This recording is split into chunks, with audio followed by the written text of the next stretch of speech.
Brought to you by JMR Rentals, professional digital cinema and broadcast equipment rentals in Brooklyn, New York. JMRNY.com.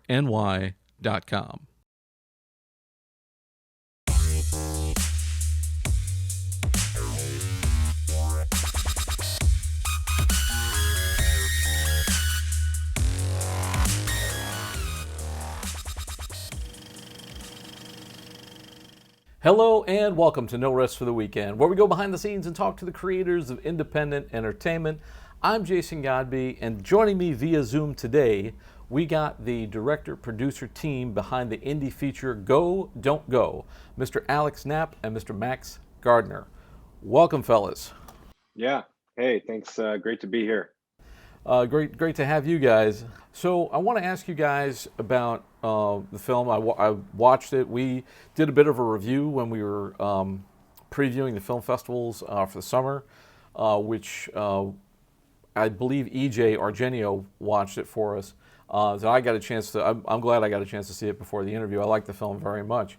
So let's talk about it. So first of all, you guys, Alex, you directed and starred in the picture. Max, you produced it, but you guys have a company together. How did that kind of come about? Did it come about for the movie, or were you guys making films together, or are you childhood friends? What's your origin story? We went to college together and became pretty fast friends. We both had transferred into the New School University for our sophomore years and found ourselves in a bunch of film classes together right away. And we worked together and were classmates together all through college. And then after college, we kind of kept, obviously, we were friends and we started kind of working together on projects. We were Kind of roommates out. too. We were roommates, yeah, roommates and friends. And we started shooting some kind of broadcast spots and commercials and music videos and short films and stuff together. And after a few years of doing that kind of on the side where we both had other jobs, we decided that we both kind of wanted to go launch into doing film and video production full time. So we kind of officially joined forces and created a company in January of 2017. And, you know, have been making commercials and music videos and short films. And now Go Don't Go, our first feature, kind of together ever since. Were you guys always in this same configuration? Max, are you always producing, and Alex, you're directing, or do you kind of switch on and off for different projects? We definitely switch on and off, yeah, for different projects. Basically, Alex and I, like you said, we went to college together. I think the first time we kind of like recognized that we could be cool with one another is we watched Blade Runner in some class, and I'm like, yeah, Blade Runner is my kind of movie, and Alex is like, Blade Runner is my kind of movie too. So it kind of spiraled there.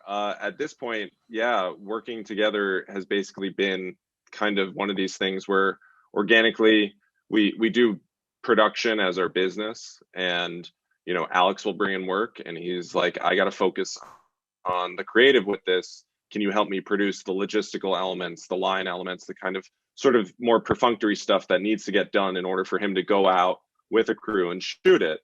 In other cases, I'll be on the other side and I'll be developing something. And then obviously, so my kind of purview is I'm a producer and a director. Alex is a director and a DP also. He's got a real sharp eye. He knows how to operate a camera really good. So it's kind of one of those things where we vacillate between the two and we help each other out. And, you know, he'll go strike out and do one of his projects completely on its own, and he'll ask me for notes or something, and vice versa. So we are pretty simpatico when it comes to what the project is. I look to him for his strengths, and he will sort of throw it back to me when he knows mine are in high gear for it too. So Go Don't Go is the first feature for you guys.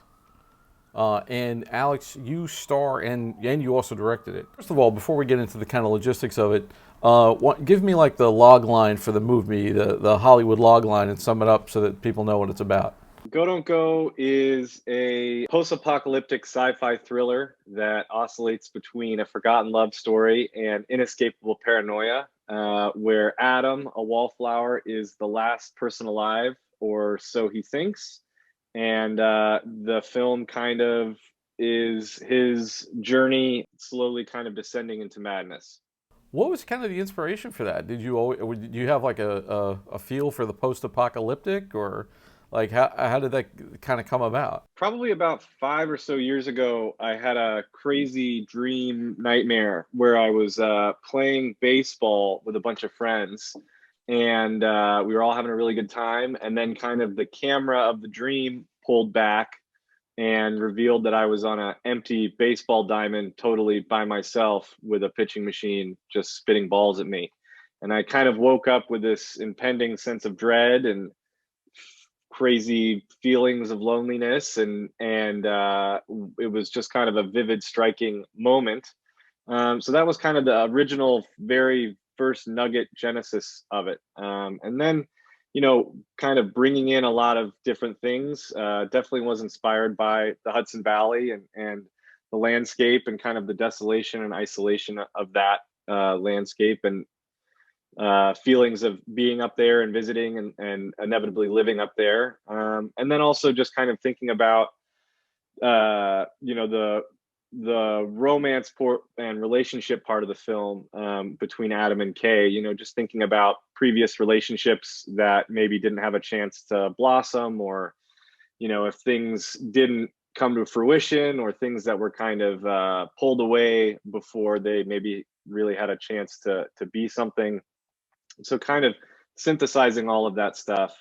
And then, obviously, as Max said, we love different movies, and we love different genres, and things like the post-apocalyptic genre and these kind of lo-fi sci-fi films were definitely things that were inspiring to us, and we wanted to pull all of that together, and that kind of is what ended up being the movie.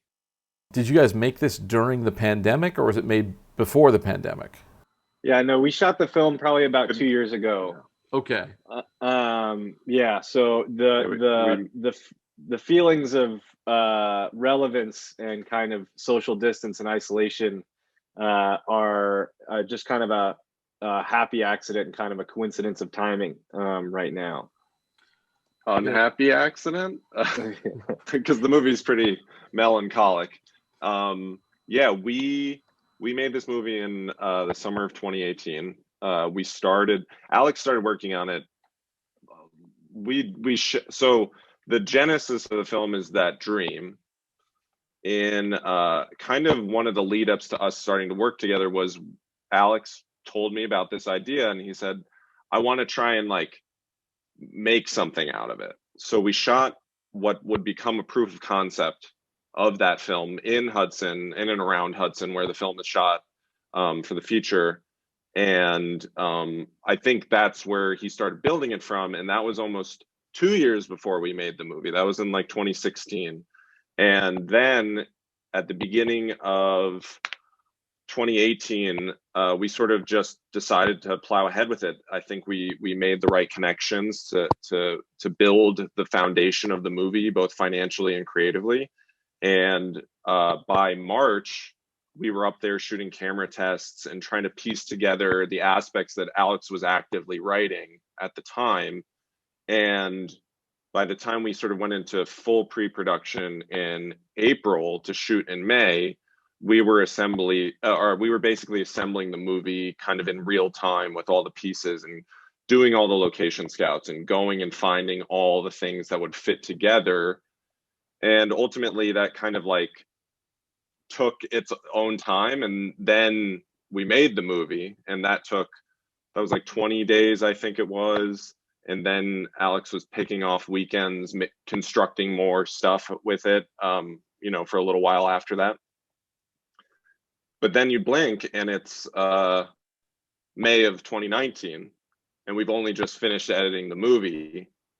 And then you blink again and it's February, and we suddenly had a finished movie. We went to festival, and then you blink again and we're suddenly in 2021, because we lost the whole year after that. But we had no idea that this idea that was a nugget in Alex's mind like 5-6 years ago would actually hook into, I think, what's going on right now.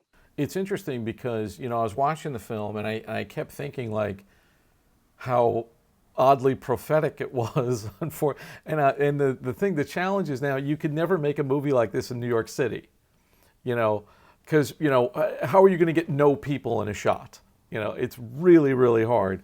So I was thinking about where you were shooting. I like there were scenes where maybe you were on a bridge or something. I was like, okay, so they had to wait for all the cars to stop before they could shoot this, or they had to pick the field where you didn't want to find kids playing in the background, because it does really feel like there's nobody there. Like it's really desolate and really empty. And for a guy who's been trapped in his house in Brooklyn for the past 10 months, it was kind of like, oh look, wide open spaces. It's amazing to look at, like nature and stuff.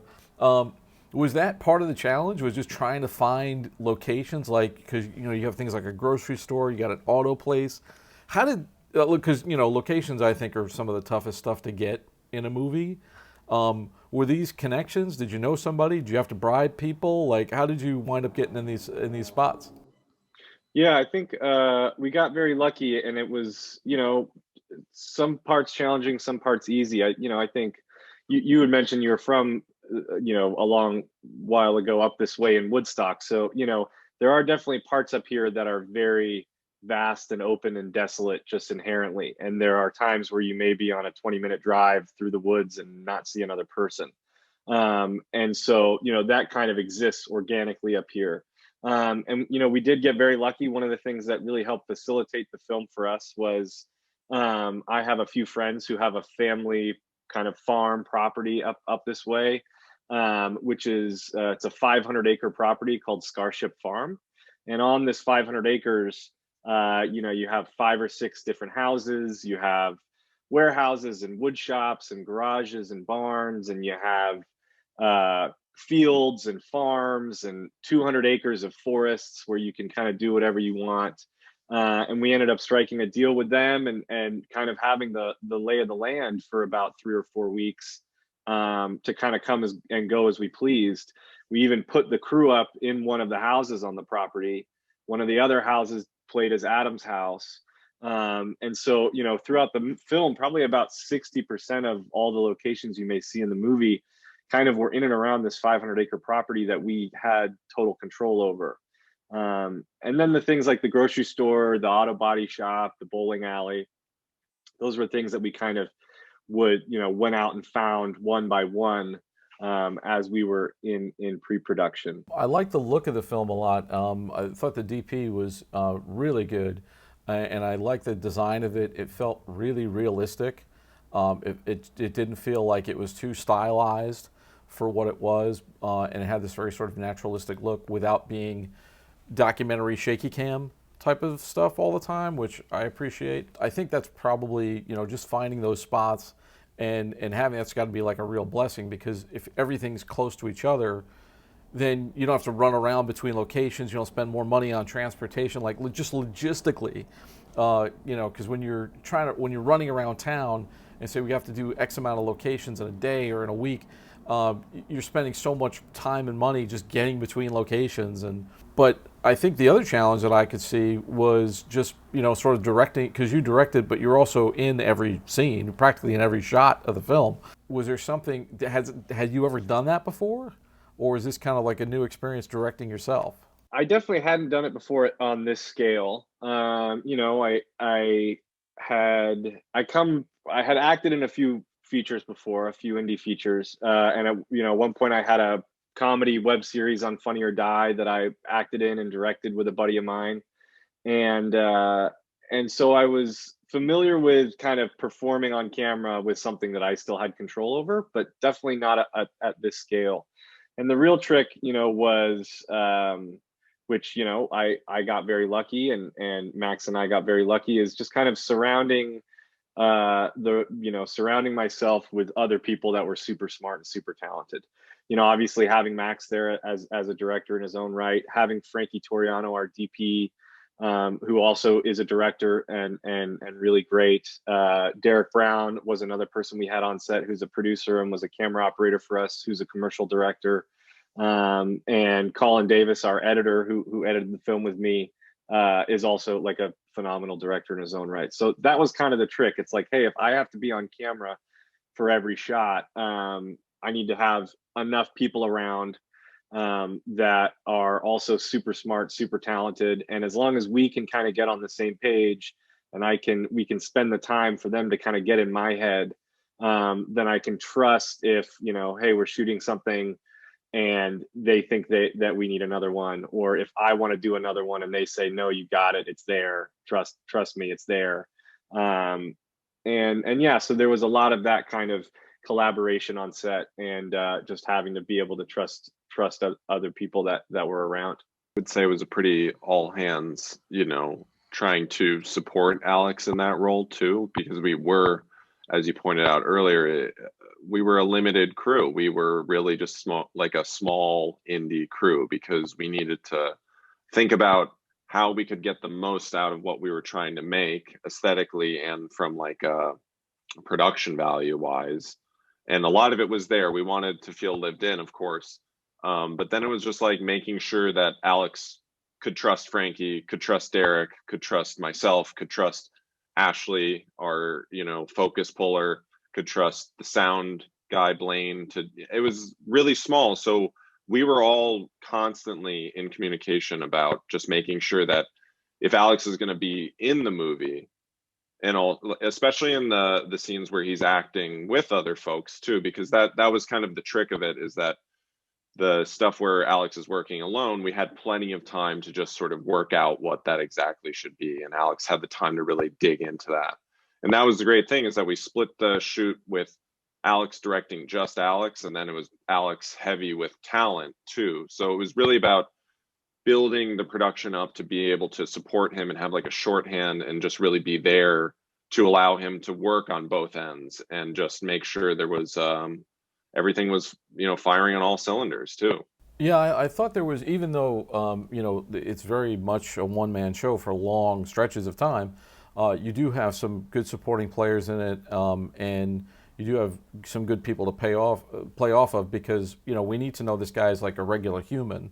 You know, we also, you know, we have to be convinced he didn't kill everybody, or so, you know, like we have to see those flashbacks to kind of see where we got to, and you know, tells us more about his character and the people that he was with. This is the first feature for you guys, having come from like smaller web series short films. What did you learn from it, from the first feature experience? What were the takeaways? I'm imagining you learned something, and everything didn't go perfectly, and you know, you were able to overcome challenges and stuff. But can you talk a bit about that? Yeah, definitely. I mean, it learned a million things. I mean, I could do 2 hours on everything I learned, and I'm still learning to this day. I mean, right now, you know, Max and I are kind of in the PR process of this whole thing, which is also totally new to us, and having a partnership with a distributor and all that sort of stuff. So kind of every single day we're continuing to learn. But for shooting the film, yeah, I mean, there was a bunch of stuff. A lot of it is, you know, just really understanding the allocation of resources and looking back and thinking about, okay, hey, did we really need that? Did we not need that? Oh, should we have had that? Like, would that thing have made it easier? So there was a lot of little things along the way. And, you know, we were a limited crew and we had limited resources. So you had to kind of pick and choose your spots here and there. You know, it's like, hey, you know, we have enough money to bring 2 extra crew people on this day. Who are they? You know, is it an extra sound person because we're going to have multiple scenes where 3 or 4 people are talking together? Or is it an extra grip because we're in kind of a complicated location that has a little bit more complicated camera and lighting movements? So there was a lot of that sort of technical filmmaking stuff was being learned every day. I mean, I know for me personally, I definitely went into the film, like I went into the production of the film, maybe being, you know, I don't know, putting more energy on spending a lot of energy on the look of the movie. And what ended up happening is, because of kind of Frankie and Derek and myself and how long we had worked together and how good those guys are, I really didn't have to spend as much time on the look as I probably thought I did. Those sorts of things on the day really just handled themselves. And it was some of the other logistical elements that I maybe thought would have fallen into place that maybe needed a little bit more time. And so that was definitely a big learning experience for me. You don't know what it is until you do it. And I think everyone has a first. I think for us, the first kind of thing we learned and probably took away is that as much as you can plan for everything, you need to always be ready to pivot on the drop of a dime. So we sort of like learned that you take your lumps with that too, but ultimately you make up for it in what you're really going for, and with the trust you build up with people. I mean, I think that, you know, for me, if I didn't know that Alex had such a good team on the ground while I was running around and making sure the next day and the next day were going to happen, that I would have, you know, felt crazier than I already was feeling. But at the same time, I could trust that everyone there with Alex when I wasn't was doing their job like, you know, you do in this industry. And it's really in service of like everyone got behind the film that we were trying to make. And it didn't take a lot of convincing. And it didn't sort of like become one of these things where it was adversarial at any point. I think we all had a lot of fun with it. And that's the other thing that, you know, you can take away from it is that this can be fun, and it can be like, it's not necessarily exactly like summer camp. Yes, we were all staying in the same house, but it was like, you know, adult, it's working. It's, you know, we have jobs and we're here to do good work. And so it was really a lot about learning what film work is. I think because we work as producers and directors, we kind of just get into the rhythm of it being a job.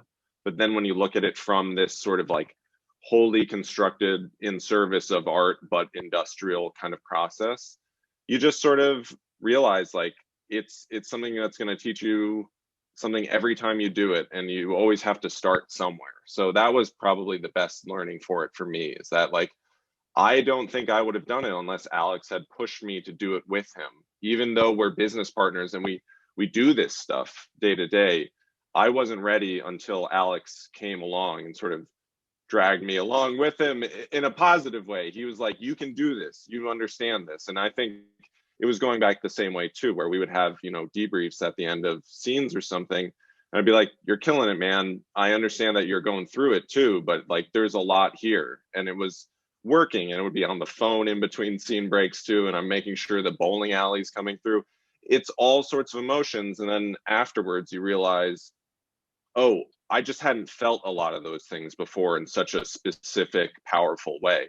So in a big sense, it was just a huge amount of like growth in a very short time, artistically and from like a business perspective too. You just don't know until you do it the first time. Yeah, you don't always get like a long learning curve in this business. You know, like a lot of it is learning on the fly, learning on the job. You know, for next time, if you guys, you know, can make another feature, there's so many more arrows in the quiver that you're going to have to make that next thing. And you did for a first feature. I think this is great, and it's great that you guys are getting distribution, getting out there, did well on the festival circuit. Speaking of which, I'm going to wrap up, but. For people who want to know more about the movie, more about you guys, where can they find you on the web? Yeah, they can find the movie at godon'tgo.film. And it's out right now, out and available on VOD and cable on demand. So that's iTunes, Amazon Prime, Vudu, Vimeo, Google Play, Microsoft Store, the PlayStation Store, and then cable on demand is like Comcast, Verizon, Frontier. And our production company website is amcreative.nyc. And that's also on AM Creative on Instagram and A&M Creative on Facebook. And then I'm on Instagram as @AlexKnapp, and people can search me on Facebook. And Max, you can say yours. You can find me at Max M. Gardner on Instagram, amcreative.nyc. It's amcreative NYC on Instagram as well. But yeah, godon'tgo.film. Check it out wherever you get your VOD, and international release comes soon, I hope. But right now it's domestic, so check your local listings. Great, guys. Thank you so much. And keep us up to date, and send us press releases when you have further progress on on the movie, and come back when you guys have another project. I'd love to see you again. Totally. Thank you so much, man. Thanks really so much, appreciate it, Jason. Thanks, guys.